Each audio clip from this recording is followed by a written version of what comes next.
My great-grandpa bought the west 80 of it in 1876 in the fall, and in the spring of 1877 he bought the east 80, which is the 160 acres which I farm now. And through his farming career, he done pretty well. He ended up buying 160 acres to the east, which his son Alfred took over. 320 acres to the west, which his son Art took 160 of it. His son Carl took 160 of it. And then he also bought a couple other pieces of land.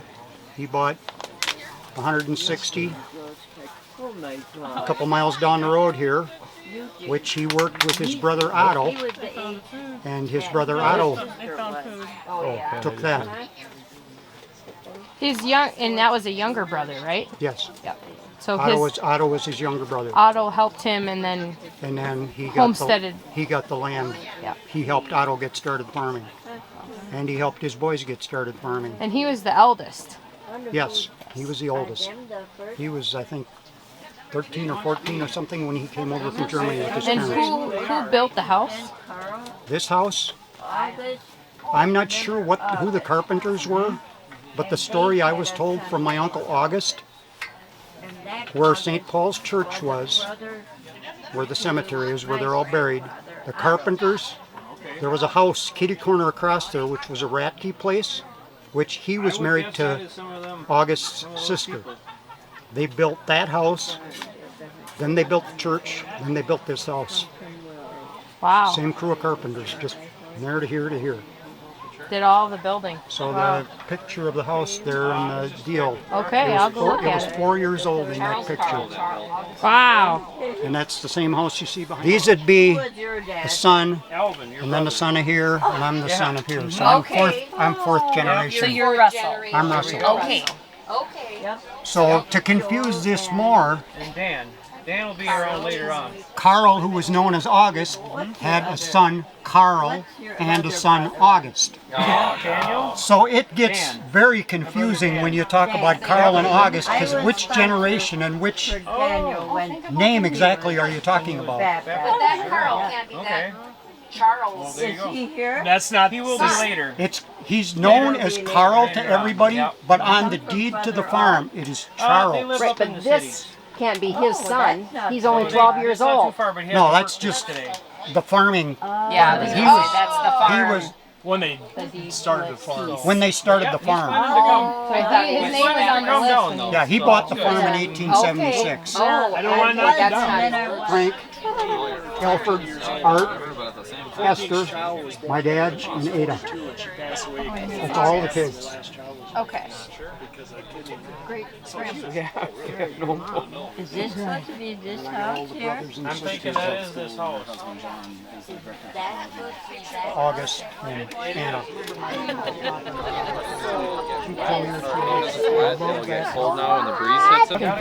Look how the farm transferred from father to son. If you go to the pages on this, because the August that was living here, he sold the farm to his son, but he had to supply him with like 24 eggs a week, so many pounds of flour, so many pounds of beef a month.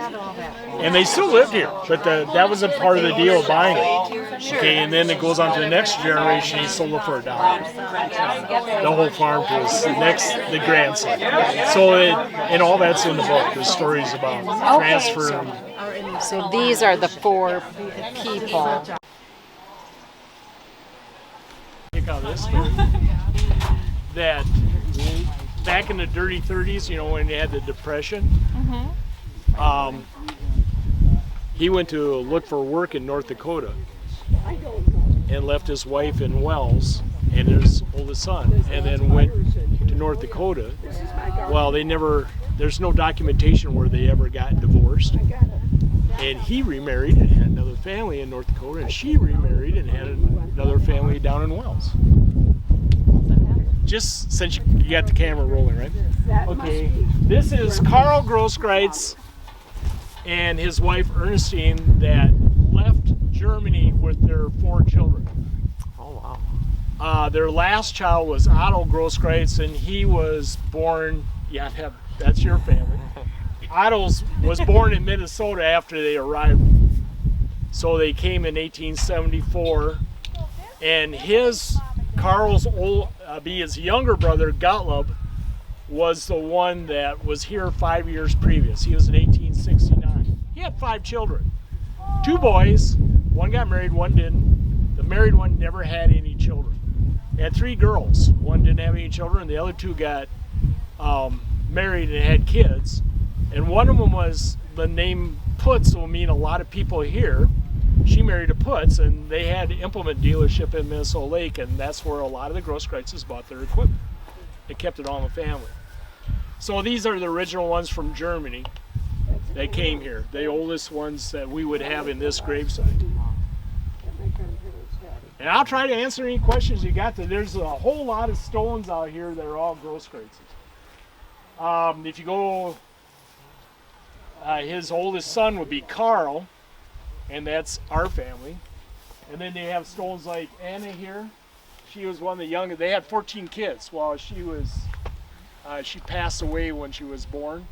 There were several of them. Now picture his wife Anna had 14 kids. They got married at 21 years old, she was.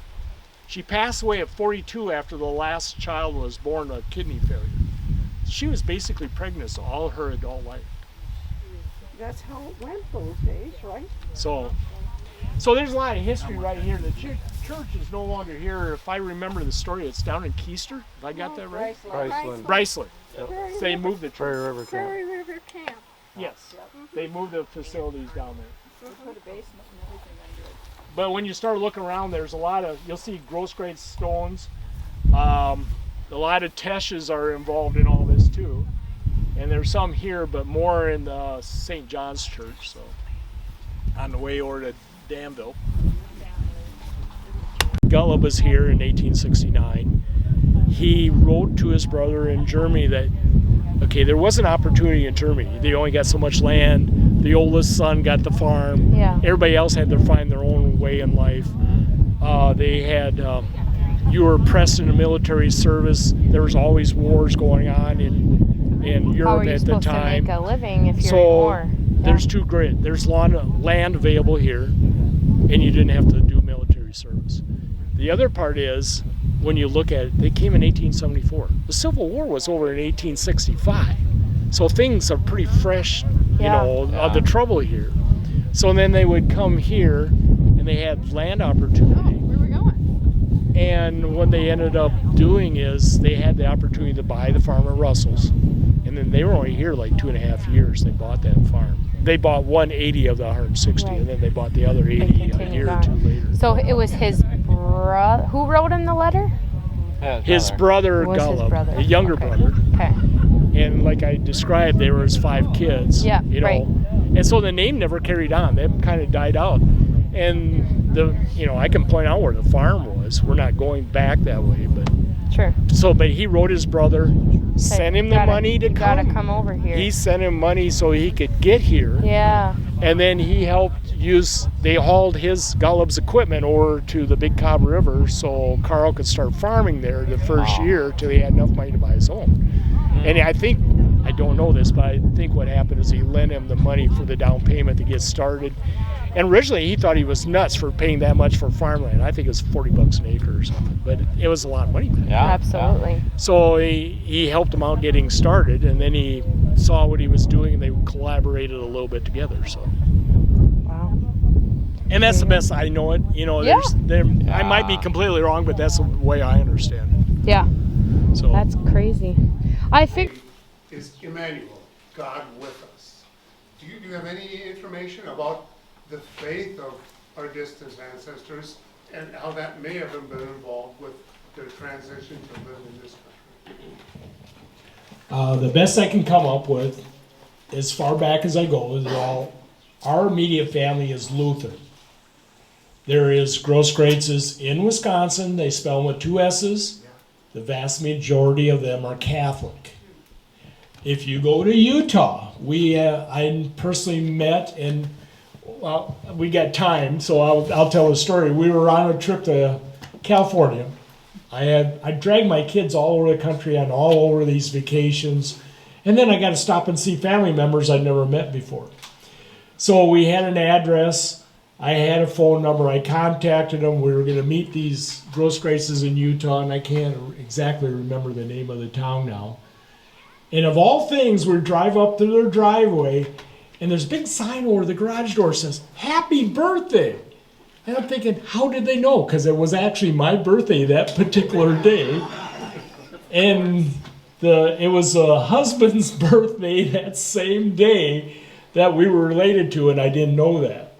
And we had a good time talking to him. Since we have a little time, I'm dabbling in tomorrow's program too.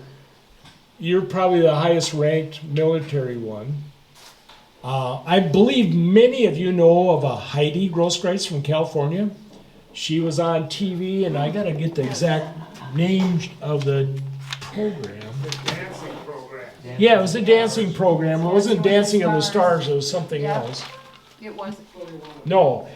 So you think you can dance? Oh, yes, yes. Okay, Heidi with her cousin as a partner, and she's number 319. We're related. Linda and I met her family and Heidi when we were in California, and that's before she won this. But in 2011, she came in 4th place. So I would consider her maybe the most famous nationally. There is a Groskreutz in Germany that is a professional soccer player. I can't think of his first name. Linda, do you remember? Kevin, there you go. I tried contacting him. Well, he probably thinks I'm a crack case, goofy guy from America just trying to get some money out of him or something. He never replied. The Heidi I actually have met. She's short. She's well known. Oh, by the way, since I was talking about the Utah ones, they're all Mormon Groskreitzes out there. So we have a little variety. But to answer your question, as far as I know, they've always been Lutherans. My parents are a little bit of an interesting track because my mom and dad married in 1950. My mom's Catholic. My dad was Lutheran. You didn't do that in 1950. Matter of fact, my dad told his parents as he had a suitcase in hand and he was walking out of the house to get in the car to go pick up my mother to go get married. My mother didn't tell her parents for 6 weeks after they're married. I had family members. My mother's maiden name is Stencil from Wells. She had family members that would not meet her on the sidewalk. They'd cross the street for decades after that, even when I was a kid. And see, I didn't hear about these stories. So silly me, I just show up and they're Stencils and my mom's a Stencil, and I started talking to them and I got along perfectly. I mean, they're nice people. So I have a little bit of an interesting background. So part of my family's Catholic, part was Lutheran, but I didn't turn out too bad, I didn't think. Don't ask Linda that, though. It's a 520 job here. Yeah, my grandfather, August, was 2236. Okay, I can tell that story too. Then we have Alfred's U. No, Art. Art? Oh, sorry. Art's U. And then would be Frank's. Yeah. David's tractor. Okay, and they're all brothers, and they bought those tractors, and they're all lined up side by side. It'd be fun to get a picture that they have the now generation. I can talk about the McCormick Deering a little bit. That's my grandfather's 1929 McCormick Deering. It was his first tractor. He bought it from the Putz brothers in Minnesota Lake. That was before the crash of 29. I believe, Dale, how much did you pay for it? Do you know? Around $1,200. About $1,200, and I believe he got a plow with it, right? Yeah, so he converted from horses to this tractor, and our grandfather sold it maybe the early 1980s. Does that sound right? Yeah, to a guy that had a welding shop in North Mankato. My wife worked for KUIC, and his welding shop was right next door. So I kind of kept track of him. He got it fully restored. The transmission was broke when he bought it. He re-welded it up, overhauled the engine, painted it up, and then he got it running. We have a Groskreutz family video YouTube channel. I think most of you know about it. That's something I started. My parents, I'm getting sidetracked here, but my parents had a 8mm camera, which is all silent, and we converted to VHS when Linda and I were first married, and Linda later converted it to digital so we could upload those old silent movies. And see, I was lucky enough, my parents are both still alive, and we put a microphone. You remember those old VHS cameras you put on your shoulder and you felt like you were a big movie star kind of thing, you're on TV. Well, we set that on a tripod, plugged in a microphone into it, and then I had my parents narrate what we were watching on the screen. So we played the 8mm on the screen and then recorded it with the VHS. And then Linda later converted it to digital so we could put it on the YouTube channel so we can share it with you people. So if you go to Groskreutz Family Videos, but one of those videos is that tractor, and you take my grandfather, and he had to be in his late 80s, my father, I, and our son. That video is the 1929, and my grandpa got a chance to drive his old tractor fully restored, which I thought was pretty memorable. Fast forward, it's a Depute, right, Dale? What's his first name? Tom Depute. Tom Depute restored the tractor. He's in 72 years old. He's got like 63 collector tractors, and for some reason he thought, well, he's getting old enough, maybe he should get rid of some of this stuff. And of all crazy things, I said, well, we have a family reunion coming up. Why don't I call Tom to see if he's still got the tractor? Maybe we can borrow it for the weekend. Well, you fast forward, Dale and Matt bought the tractor from Tom. And it was Joel was involved in bringing it back. Minnesota mosquitoes. Minnesota mosquitoes got the best of them, and they had issues loading it up because it would not start.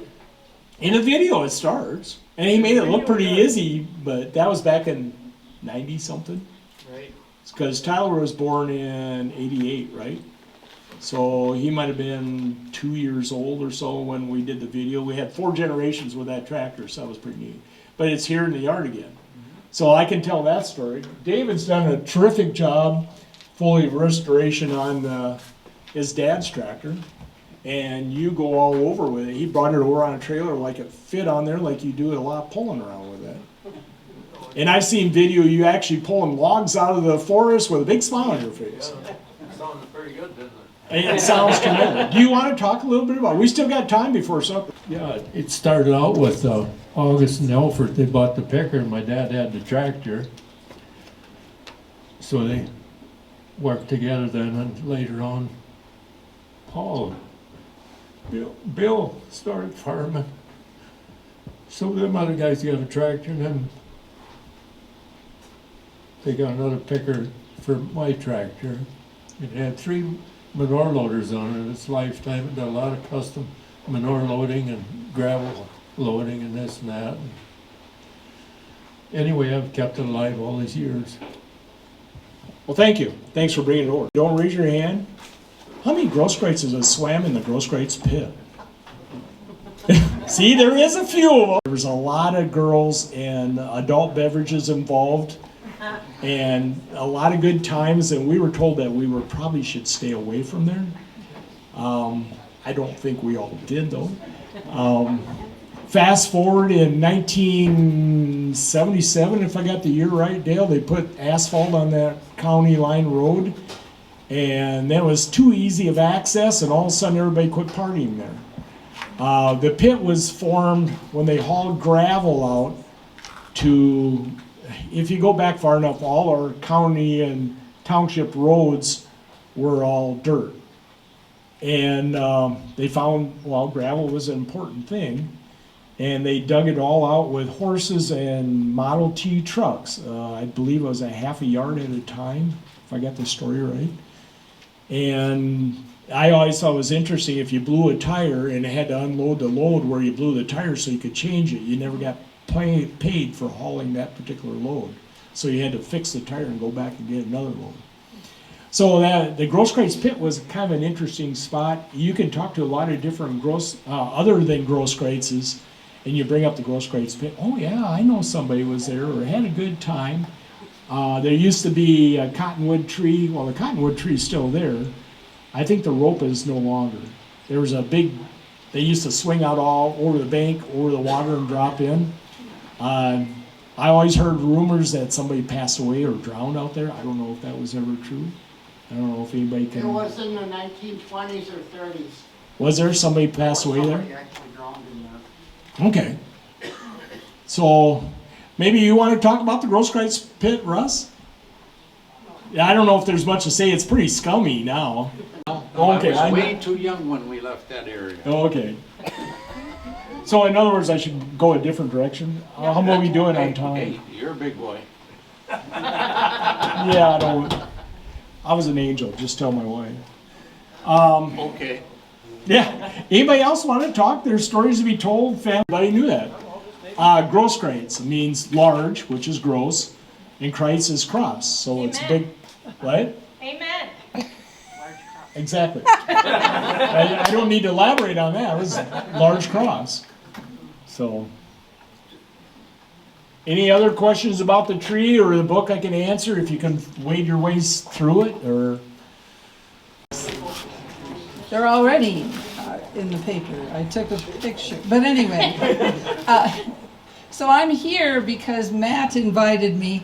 He thought it would be nice if I were to say the Lord's Prayer in German, because of course that's how many of your ancestors said it. And so that's why I came. Then it struck me somewhere along the way that a few hundred people gathered somewhere in the region is worthy of a newspaper story. So I brought my camera and took some notes, and I'll be writing a story about your event. But I came up here mostly because I thought maybe you might be curious about German. Something that one can joke about in German is they don't form new words, they just take many old words and put them together to create a new meaning. So I had students who would go, or folks who would go to Germany and they'd say, what's with the word fart? Okay, so if you've ever been to Germany and driven on the Autobahn, the word Ausfahrt, Einfahrt, Durchfahrt, Busfahrt. So fahren is the German word that means to travel or drive. And so Einfahrt simply means entrance onto the highway, and Ausfahrt means exit off the highway. And so on and on, all these words put together. Kind of my favorite word when I would be speaking with students and maybe trying to intrigue them to sign up for German is the word Schlittenfahrt. Which is, I mean, it sounds awful, of course, but it really just means sleigh ride. So the words to Jingle Bells in German, the line is, "Oh, welch feine Schlittenfahrt im Schneefall mit Gesang."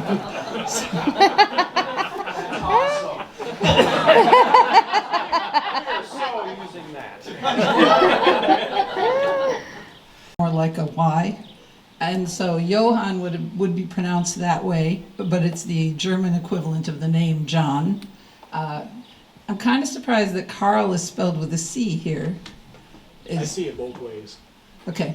Some of this is embellishment on Bart's part because it's more common with a C than a K, but K is the correct way, if I understand right. It is the German way anyhow, yes. Well, and isn't Charles an English translation for Carl? Yes. Although, I mean, that's why you see Charles, because somebody didn't understand German, they made it Charles. Yeah, it would be, right. That happened all the time. People would transfer things over. They would dismiss the value of the home language because, you know, everyone here was supposed to amalgamate and speak English. Let's see, Gottlieb means the love of God. So someone named Gottlieb has a very religious name, I guess is the way to put it. Over here I saw Gottfried. That would be the peace of God. Yes, Gottfried would be the peace of God. I'm sorry, the name baby appeared, but I guess I know what happened there. Let's see, of the family. So Martin Luther, of course, in the 1500s. posted his theses, the 95 theses, on the door of a church in Wittenberg. Wittenberg is in the north part of Germany, and so people who let's call it, changed over to Lutheranism tend to have been in the northern part. People down in the southern part tended to stay Catholic. Let's see, I was headed somewhere else too.